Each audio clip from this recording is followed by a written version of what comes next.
অসুস্থতা একজন মানুষের জীবনে চলার পথে সৃষ্টি করে বাধা। নিজের শারীরিক বা মানসিক অবস্থা বিবেচনায় সম্পূর্ণ সুস্থ থাকতে অনেকেই জানেন না তার কি করা উচিত। তাই স্বাস্থ্য বিষয়ক নানা সমস্যায় পরামর্শ এবং সমাধানের পথ বাতলে দিতেই আমাদের সাপ্তাহিক আয়োজন হেলথ কেয়ার ডায়াগনস্টিক সেন্টার নিবেদিত স্বাস্থ্য কথা। প্রতি শুক্রবার এই অনুষ্ঠানে থাকে স্বাস্থ্য বিষয়ক নানা আলোচনায়। স্টুডিওতে থাকেন একজন বিশেষজ্ঞ চিকিৎসক। আজ আমাদের সাথে আছেন আনোয়ার খান মডার্ন মেডিকেল কলেজ ও হাসপাতালের কিডনি রোগ বিভাগের বিভাগীয় প্রধান অধ্যাপক ডাক্তার নাজরিন মাহমুদ। আর আমাদের আজকের আলোচনার বিষয় কিডনির পাথর, লক্ষণ, চিকিৎসা ও প্রতিরোধের উপায়। দর্শক, আপনাদের সুযোগ রয়েছে স্ক্রিনে দেখানো নম্বরে ফোন করে চিকিৎসকের পরামর্শ নেবার। আপনাকে স্বাগত জানাচ্ছি আমাদের আজকের অনুষ্ঠানে। আমরা কিডনি নিয়ে আলোচনা করতে চাই। শুরুতেই কিডনির পাথর বিষয়টি আসলে কি? কিডনির পাথর বিষয়টা আসলে এত কমন আমাদের দেশে এবং অন্যান্য দেশে, সেজন্য এটা জানাটা খুব জরুরি। পাথর হচ্ছে কিডনিতে যেসব oxalate, calcium, phosphate, uric acid, সিস্টোন এগুলো বের হয়ে যায় কিডনি দিয়ে, আমাদের প্রস্রাবের সাথে বের হয়। যখন প্রস্রাবের ঘনত্বটা বেড়ে যায় তখন এই যে মিনারেলসগুলো সেগুলো ডিপোজিশন হয়, টিবিউলার ডিপোজিশন হয়, কিডনির প্যারেনকাইমাতে ডিপোজিশন হয় এবং শক্ত পাথরের মতো একটা জিনিস হয়ে যায়। সেটাকে আমরা কিডনিতে পাথর ডিজিজ বলি আর কি, kidney stone, renal stone disease বলি। আচ্ছা, কেন হয় তাহলে এটা? আসলে এটা হচ্ছে এগুলো কতগুলো রিস্ক ফ্যাক্টর বলার আগে আমি একটু প্রিভ্যালেন্সটা বলি, মানে কাদের বেশি হয়, কোথায় বেশি হয়।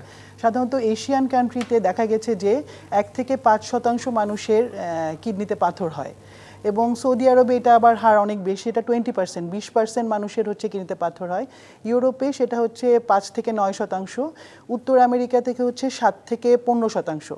এবং এই প্রিভ্যালেন্সটা বাড়ে হচ্ছে যত আমাদের বয়স বাড়তে থাকে, 50 বছর 60 বছর, তখন আমাদের এই স্টোন হওয়ার প্রবণতাটা বাড়তে থাকে। দেখা গেছে যে ওভারঅল যদি আমরা হিসাব করি, যেমন চায়নাতে 4% মানুষের পাথর হয়, ওভারঅল হিসাব করে দেখা যাচ্ছে প্রতি 10 জনে একজন মানুষের পাথর হওয়ার সম্ভাবনা থাকে। সুতরাং এটা খুবই গুরুত্বপূর্ণ বিষয় যে পাথর যাতে আপনার না হয় সেজন্য আপনি কি কি মেজার নেবেন সেটা। মানে আপনি যেটা বললেন যে এখানে কি ওয়েদার কি কোনো ফ্যাক্ট? ডেফিনেটলি ওয়েদার তো অবশ্যই ফ্যাক্ট। যেমন গরম দেশগুলোতে, মিডল ইস্ট, সৌদি আরব, কাতার, দুবাই, এইসব জায়গায় তো অনেক টেম্পারেচার হাই থাকে, 50 ডিগ্রি সেলসিয়াস টেম্পারেচার থাকে, 45 ডিগ্রি থাকে, এবং ওদের দেশে খুব সহজে ডিহাইড্রেশন হয়। এবং ওরা যদি পানি, ওদের দেশে পানির দাম বেশি, কোক, ফান্টা, 7 আপ, এনার্জি ড্রিঙ্কসের দাম কম, তো ন্যাচারালি ওরা এইসব এনার্জি ড্রিঙ্কসগুলি, 7 আপ, কোক, ফান্টা এগুলো খায় বেশি, পানি কম খায়।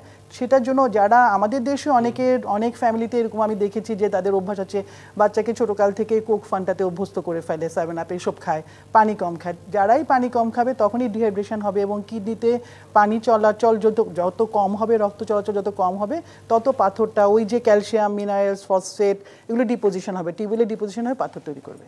এবং সৌদি আরবে, এই জন্য আমার সৌদি আরবে প্রচুর পেশেন্ট আছে যারা হচ্ছে অনলাইনেও আমার সাথে কথা বলে যে আমার পাথর হয়েছে, কি করব, কোনটা করতে। আমি ফার্স্ট কথাই বলি যে আপনাকে অবশ্যই পানি খাওয়ার মাত্রা 4 থেকে 4.5 লিটার দৈনিক করতেই হবে, এবং গরমের দেশে আরো বেশি। তাহলে এখানে পানি একটা গুরুত্বপূর্ণ বিষয়, রাইট? তাহলে হচ্ছে যারা হচ্ছে এই যে সফট ড্রিঙ্কস বেশি খায়, মানে সফট ড্রিঙ্কসটা আসলে কিভাবে আমাদের কিডনিতে পাথর, আপনি যেটি হ্যাঁ, সাধারণত দেখা গেছে যে যারা সুগারি জিনিস, মানে সফট ড্রিঙ্কস, আসলে আপনি যদি একটা কোকের বোতল ঢেলে জাল দেন দেখবেন ওখানে চিনি ডিপোজিশন হচ্ছে, এতগুলো চিনি ছাড়া কিছু হবে না। তো যারা সুগারি জিনিস, চিনি জাতীয় জিনিস বেশি খায়, লবণ জাতীয় জিনিস বেশি খায়, যেমন অনেকের বাদাম খাওয়ার অভ্যাস থাকে, চিজ খাওয়ার অভ্যাস থাকে, চিপস অহরহই খাচ্ছে, যারা লবণ জাতীয় জিনিস বেশি খায়, প্রোটিনটা অনেক বেশি পরিমাণে খায়, তাদের কিন্তু পাথর হওয়ার প্রবণতা বেশি। এছাড়া অক্সালেট জাতীয় কতগুলো খাবার আছে সেসব খেলেও পাথর হয়। আচ্ছা, আমরা একটু ঝুঁকির কথা জানবো। ঝুঁকির কথা জেনে আমরা বিরতিতে যেতে চাই। মানে কারা কারা আসলে ঝুঁকিপূর্ণ? মানে কিডনিতে পাথর যে কারো হতে পারে, যে কোনো বয়সের হতে পারে? যে কারো যে কোনো বয়সে হতে পারে, ওই যে আমি বললাম যত এইজ হবে সেটার প্রবণতাটা বাড়বে আর কি। কিন্তু দেখা গেছে যে যাদের family history of renal stone disease আছে, যাদের কিডনিতে পাথর হওয়ার ফ্যামিলিতে হিস্ট্রি আছে, যাদের আগে একবার পাথর হয়েছে, সে পাথরটার বের হয়ে যাওয়ার পর অথবা অপারেশন করুক, নর্মালি বের হয়ে যাওয়ার পর সে যেসব খাবার দাবার আমরা নিষেধ করে দিই, সে ওই নিয়ম কানুনগুলি মানে নাই, তাহলে তার পাথর আবার হবে, কারণ তার কিডনি ওই যে কনসেন্ট্রেটেড ইউরিন কনসেন্ট্রেট করে করে সে পাথর তৈরি করে। এছাড়া কতগুলো ডিজিজ আছে, যেমন হাইপার প্যারাথাইরয়েডিজম, প্রাইমারি হাইপার অক্সালুরিয়া, এগুলো অসুখ আমাদের অসুখ এবং যারা হচ্ছে সাপ্লিমেন্ট যেমন অ্যান্টাসিড প্লাস ক্যালসিয়াম সমৃদ্ধ অ্যান্টাসিড প্লাস অকারণেই খাচ্ছি আমার দরকার নাই তারপর আমি খাচ্ছি ল্যাক্সেটিভ দরকার নাই ইসবগুলের ভুসি খেলেই হয়ে যায় ল্যাক্সেটিভ ক্যালসিয়াম টাইপের ল্যাক্সেটিভগুলো খাচ্ছি বেশি পরিমাণে ভিটামিন ডি ওভার কারেকশন হয়ে গেল ভিটামিন ডি তো এখন অনেক ডেফিসিয়েন্সি থাকে তো ওভার কারেকশন হয়ে গেল ভিটামিন সি জাতীয় খাবার বেশি খাচ্ছি সব সাপ্লিমেন্ট যারা বেশি নেয় কিছু হচ্ছে ড্রাগস থেকে যেমন মাইগ্রেনের জন্য কিছু ওষুধ খায় ডিপ্রেশনের জন্য কিছু ওষুধ খায় সেসব ওষুধ থেকেও কিন্তু পাথর হতে পারে সেসব ওষুধ থেকেও পাথর হতে পারে আচ্ছা আমি একটু সহজ ভাষায় জানি যেটা হচ্ছে আমার মা কিংবা বাবার ধরে নিলাম কিডনিতে পাথর ছিল সেটা কি আমারও হতে পারে ওই যে বললাম ফ্যামিলি হিস্ট্রি একটা বড় ব্যাপার মানে ফ্যামিলি হিস্ট্রি যদি থাকে পাথর হয় তাদের রেনাল সিস্টেমেই ওই অ্যাসিডোসিস রেনাল টিউবুলার অ্যাসিডোসিস বলি এটা হচ্ছে কিডনির একটা সমস্যা তাদের ওই রেনাল টিউবুলার অ্যাসিডোসিস এই জিনিসটা কম বেশি থেকে যায় এবং ওইটার মাধ্যমেই তার হচ্ছে যে সে যেহেতু পানি কম খাইছে এবং সফট ড্রিঙ্কস বেশি খাইছে তার হচ্ছে পাথর হওয়ার প্রবণতা বেশি থাকবে এবং যেটা অক্সালেট জাতীয় খাবার বলছি সিস্টিন জাতীয় খাবার বলছি আমি খাবারের লিস্ট আপনাকে বলে দিব তো সেসব খাবার যারা বেশি খায় তাদের তো পাথর একটা সময় হবেই জি নিশ্চয়ই মানে কিডনিতে পাথর হলে আসলে কি করা উচিত প্রতিরোধ চিকিৎসা এসব নিয়ে আমরা আলোচনা করতে চাই একটা বিরতিতে আমাদের যেতে হবে বিরতির পর ফিরে এসে আমরা আলোচনায় ফিরতে চাই দর্শক বিরতি নিচ্ছি ডিবিসি নিউজের সাপ্তাহিক আয়োজন হেলথ কেয়ার ডায়াগনস্টিক সেন্টার নিবেদিত স্বাস্থ্য কথায় সঙ্গেই থাকুন আবারও স্বাগত ডিবিসি নিউজের সাপ্তাহিক আয়োজন হেলথ কেয়ার ডায়াগনস্টিক সেন্টার নিবেদিত স্বাস্থ্য কথায় আমাদের সাথে আজ আছেন আনোয়ার খান মডার্ন মেডিকেল কলেজ ও হাসপাতালের কিডনি রোগ বিভাগের বিভাগীয় প্রধান অধ্যাপক ডাক্তার নাজনীন মাহমুদ বিরতির পর আবারও আপনাকে স্বাগত জানাচ্ছি আমরা কিডনিতে পাথরের নানা বিষয় নিয়ে আলোচনা করছিলাম কারো কিডনিতে পাথর হলো মানে লক্ষণগুলো আসলে কি হতে পারে সাধারণত কিডনিতে পাথর হলে ব্যাক পেইন হবে কোমরে ব্যথা হবে কিন্তু কিডনি থেকে যখন পাথরটা প্রস্রাব বের হওয়ার রাস্তায় নেমে আসবে তখন কিন্তু তীব্র ব্যথা হবে মানে একটাকে আমরা ইউরেটার বলি ইউরেটার দিয়ে যখন দুই পাশে দুটো কিডনি থাকে দুটো ইউরেটার থাকে যখন কিডনি পাথরটা ইউরেটার দিয়ে নেমে আসবে তখন তীব্র ব্যথা হবে এমন ব্যথা যে পেশেন্ট সেটা সহ্য করতে পারে না বলা হয়ে থাকে যে পৃথিবীতে সবচেয়ে কঠিন ব্যথা হচ্ছে প্রসব বেদনা মানে বাচ্চা হওয়ার সময় যে ব্যথাটা সবচেয়ে বেশি ব্যথা সেকেন্ড হচ্ছে ইউরেটারিক স্টোন পাথরের যে ব্যথাটা সেই ব্যথাটা পেশেন্ট একদম মাটিতে গড়াগড়ি দেয় এবং সেই ব্যথাটা দেখা গেছে যে প্রস্রাবের রাস্তার দিকে অথবা অন্ডকোষের দিকে অথবা পায়ের দিকে যায় ব্যথার রেডিয়েশনটা এরকম হয় ব্যাকেও যেতে পারে এবং প্রস্রাবের সাথে রক্ত যায় যদি প্রস্রাবেতে রক্ত যায় অথবা লালচে প্রস্রাব হয় তাহলে স্টোন হওয়ার পসিবিলিটি বেশি থাকে এছাড়া যদি স্টোনের কারণে ইনফেকশন হয়ে যায় কিডনিতে তাহলে জ্বর আসতে পারে বমি হয় এবং ওই জায়গায় পাইলোনেফ্রাইটিস বলি কিডনিতে প্রদাহ হয়ে যায় আর কি পাইলোনেফ্রাইটিস হয় সেই ক্ষেত্রে কিন্তু সেটা সঙ্গে সঙ্গে যদি চিকিৎসা না হয় এবং যখন ইউরেটারের পাথর আটকে যাবে অথবা ইউরেটার এবং ব্লাডারের মাঝখানে যে জায়গাটা সেই জায়গাটার মধ্যে পাথর আটকে যাবে তখন কিন্তু সঙ্গে সঙ্গে ডক্টরের পরামর্শ নিতে হবে চিকিৎসকের পরামর্শ নিতে হবে আচ্ছা এটা কি হঠাৎ করেই কি কারো কিডনিতে পাথর হলো আর এই ধরনের লক্ষণ সে অনুভব করবে ব্যাপারটা কি এরকম হয় কিডনির ভিতরে কোনো পাথর থাকলে কিডনির ভিতরে পাথর থাকলে প্রথম দিকে তো কোনো লক্ষণ থাকবে না তো বুঝতেই পারবে না যেহেতু আমাদের দেশে রুটিন কোনো ইনভেস্টিগেশনের কোনো ব্যাপার নাই 6 মাস পর পর আল্ট্রাসোনোগ্রাম করা এটা তো করা হয় না তো বুঝতে পারবে না ওই যখনই পাথরটা ইউরেটার দিয়ে নেমে আসবে প্রস্রাবের রাস্তা দিয়ে নেমে আসবে তখনই কিন্তু তীব্র ব্যথা হবে এমনি কিডনির ভিতরে পাথর ব্যাক পেইন পেশেন্টরা মাঝে মধ্যে বলে যে আমার ব্যাক পেইন করতেছে ব্যাক পেইন করলে আমরা সাধারণত একটা আল্ট্রাসোনোগ্রাম একটা প্লেন এক্সরে কিউবি করাই যে কিডনির পাথরের কারণে ব্যাক পেইন হচ্ছে কিনা আচ্ছা কিডনিতে পাথর থাকলে সে ব্যথা অনুভব করবে না কিন্তু ইউরেটার দিয়ে যদি পাথর যখন নিচে নেমে আসবে তখন কিন্তু তীব্র ব্যথা হবে তখন ব্যথা হবে কিন্তু কিডনিতে পাথর নিয়ে কি মানুষ এই যে মাসের পর মাস থাকতে পারে এটা কি থাকতেছে তো পাথর যে বড় হয়ে যাচ্ছে অনেক সময় স্ট্যাগহর্ন ক্যালকুলাস এটা পাথরটা হয়েছে তার কোনো ইনভেস্টিগেশন হয় না তার কোনো কমপ্লেইন ছিল না সেই পাথর বড় হয়ে আটকায় গিয়ে কিডনিটাকেই ফুলায় এত বড় করে ফেললো কিডনি খারাপ করে ফেললো ওদিকে কিডনি কম কাজ করছে এরকম আছে অনেক পেশেন্ট মানে লো ব্যাক পেইন সেটাকে পাত্তা দিচ্ছে না তার পাথর বড় হতে থাকছে আচ্ছা তাহলে হচ্ছে প্রবলেমটা হয় যখন হচ্ছে পাথর বড় হয়ে যায় এবং সেটা হচ্ছে নিচের দিকে নেমে আসে পাথর ছোট পাথর নিচে নামবে ছোট পাথর নিচে নামবে বড় পাথর তো ওখানেই থেকে যাবে ও তো নামার ক্ষমতা নাই ইউরেটার তো অনেক চিকন আচ্ছা তাহলে বড় পাথর হলে তখন কি ব্যথা হয় বা আরো বড় পাথর হলে ব্যথা পাথর যত বড় হবে তখন ব্যথা হবে ওই যে বললাম ওই ব্যথাটা যখনই রেডিয়েটিং পেইন রেডিয়েশনটা প্রস্রাবের রাস্তার দিকে অন্ডকোষের দিকে অথবা পায়ের দিকে যায় তখনই কিন্তু চিন্তা মাথায় আসে আমাদের যে পাথর হয়েছে কিনা আর প্রস্রাবের সাথে রক্ত যায় সেই সাথে কি খাওয়া দাওয়া কিংবা অন্যান্য সমস্যাগুলো হয় কিনা অন্যান্য শারীরিক সমস্যা এই ধরে নিলাম আমার কিডনিতে পাথর ছোট পাথর আমি হয়তো বুঝতে পারছি না কিন্তু আমার কি খাওয়া দাওয়ায় এমন কোনো পরিবর্তন আসতে পারে যেটাতে না সেরকম কোনো পরিবর্তন খাওয়া দাওয়ার সাথে পরিবর্তন আসে না কিন্তু যেহেতু রুটিন টেস্ট করা হয় না সেজন্য ধরা পড়ে দেরিতে আর কি আর যে টেস্টগুলো যেগুলো যে একজন পেশেন্টের ব্যাক পেইন হলো অথবা ইউরেটারে পাথর এরকম তীব্র ব্যথার জন্য সে গড়াগড়ি দিচ্ছে মাটিতে, এরকম তো সঙ্গে সঙ্গে সে হসপিটালে অথবা ডক্টরের কাছে বিশেষজ্ঞ চিকিৎসকের পরামর্শ নেবে। এখন ইনভেস্টিগেশনগুলি কি সাধারণত করলে এটা ধরতে পারবে যে হ্যাঁ পাথরটা হয়েছে?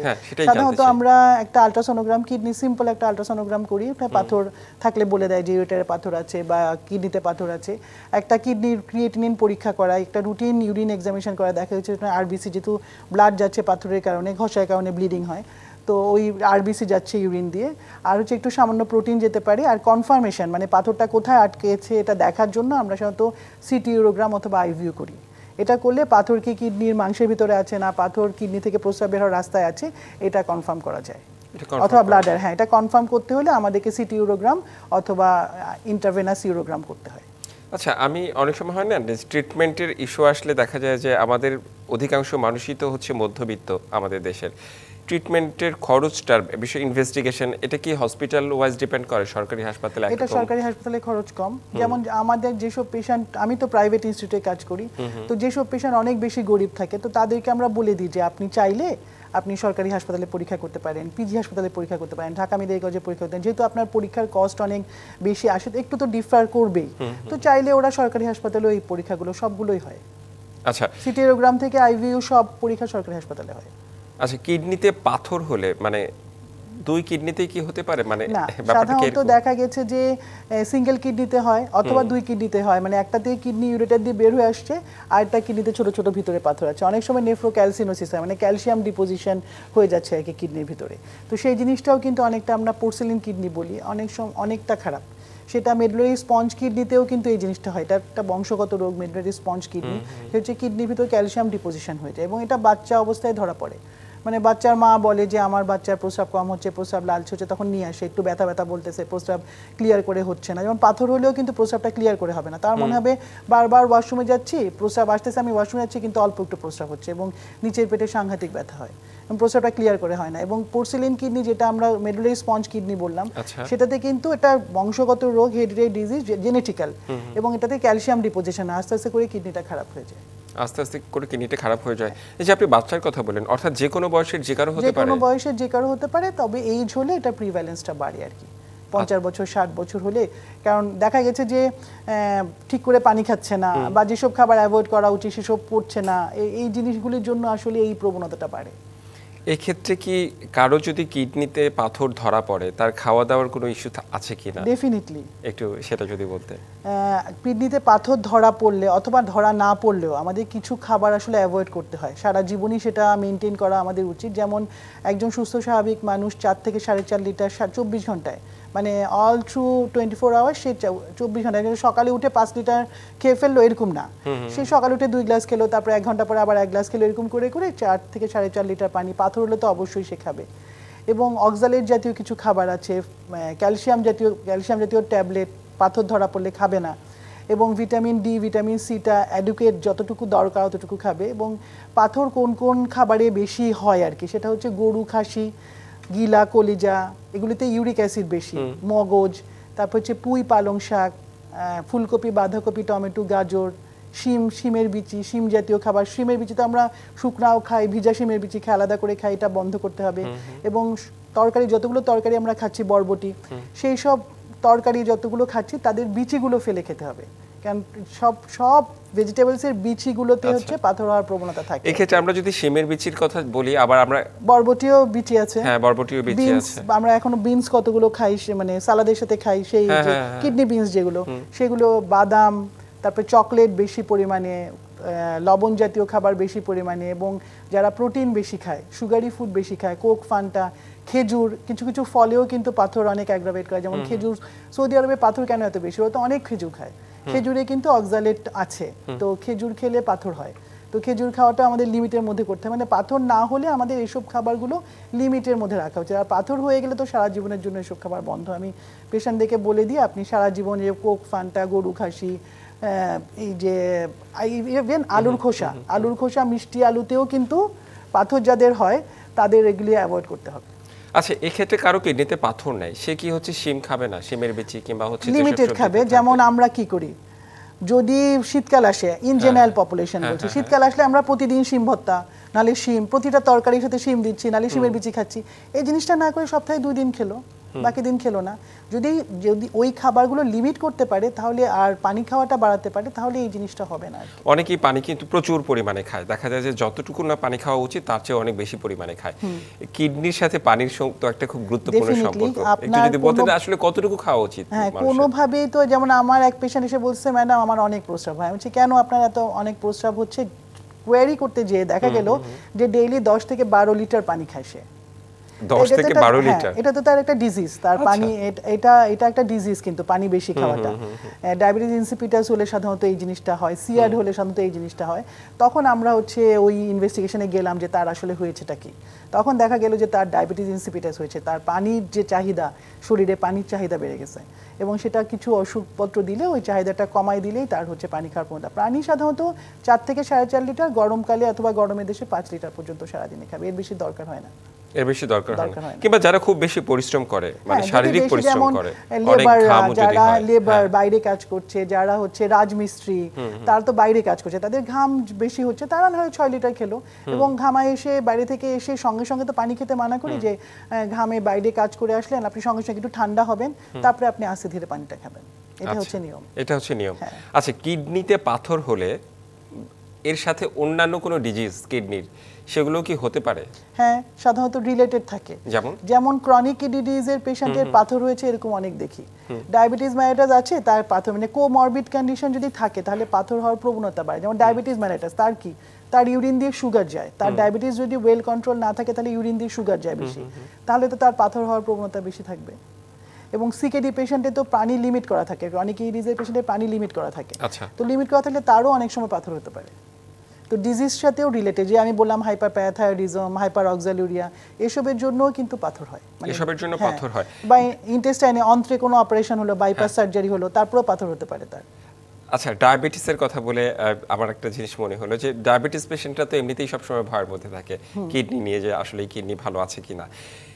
এই ডায়াবেটিস পেশেন্টদের যদি মানে কিডনিতে পাথর হয়, সেই ক্ষেত্রে তাদের রিস্কটা তো আরো বেড়ে যায়, তাদের বিষয়ে কি কিছু বলবেন? ডেফিনেটলি ডায়াবেটিস পেশেন্টদের 1 নাম্বার কথা হচ্ছে, আমি সবসময় বলি ডায়াবেটিক পেশেন্টরা প্রতি 6 মাস পর পর একবার অ্যালবুমিন ক্রিয়েটিন রেশিও, কিডনি দিয়ে প্রোটিন যাওয়ার পরিমাণটা দেখবে, এবং HbA1c 4 মাসের অ্যাভারেজ গড ডায়াবেটিস তাদের 6%, HbA1c 6%-এর মধ্যে থাকতে হবে, তার মানে তার ডায়াবেটিস কন্ট্রোল। এবং 6 মাস পর পর সে micro albumin, urine for micro albumin অথবা অ্যালবুমিন ক্রিয়েটিন রেশিও এটা করবে। এবং তার যদি সুগার বেশি ইউরিন দিয়ে যাচ্ছে, এটা কিছু ওষুধে যেতে পারে, অথবা নর্মালি সে হয়তো ওই যে এম্পাগ্লিফোজিন টাইপ ওষুধ খাচ্ছে না, সুগার তো ওখান দিয়ে বের হবে, ওটা খাচ্ছে না, কিন্তু তার ডায়াবেটিস কন্ট্রোল নাই। তার যখনই ডায়াবেটিস পরীক্ষা করে 12, 11, 15 এরকম থাকে, HbA1c 8%, 11%, আমি 13% পর্যন্ত পাইছি। সেদিন একটা পেশেন্ট আছে 13% তার HbA1c, অলমোস্ট ডাবল। তো সেই সব পেশেন্টে কিন্তু পাথর হওয়ার প্রবণতা বেশি থাকে, তার কারণ তাদের ইউরিন দিয়ে অনেক সুগার যায়। আচ্ছা, আমাদের সময় একেবারে খুব কম। আপনার কোনো দর্শকদের উদ্দেশ্যে কিডনি নিয়ে যদি কিছু বলার থাকে, কিডনিতে পাথরের জন্য সচেতনতা কিংবা প্রতিকার নিয়ে যদি বলার থাকে। ধন্যবাদ। দর্শক, আমি আশা করব আপনারা প্রতিদিন অন্তত 24 ঘন্টায় 4 থেকে 4.5 লিটার পানি পান করবেন, এবং আমি যেসব খাবারগুলোর কথা বললাম সেসব খাবারগুলো লিমিট করবেন, এবং এই যে সফট ড্রিঙ্কসগুলো, হেলথ ড্রিঙ্কসগুলো, এনার্জি ড্রিঙ্কসগুলো অ্যাভয়েড করবেন, এবং গরমকালে অতিরিক্ত গরমে যাতে ডিহাইড্রেশন না হয় এটা খেয়াল করলেই হবে। আর যে কোনো ব্যথা, পাথর হলে অথবা যে কোনো ব্যথা হলে অথবা কিডনি দিয়ে যদি রক্ত যায়, তাহলে অবশ্যই একজন বিশেষজ্ঞ চিকিৎসকের পরামর্শ নেবেন, তার ওপিনিয়ন নেবেন, এবং আপনার নিজে সুস্থ থাকার কথা চেষ্টা করবেন।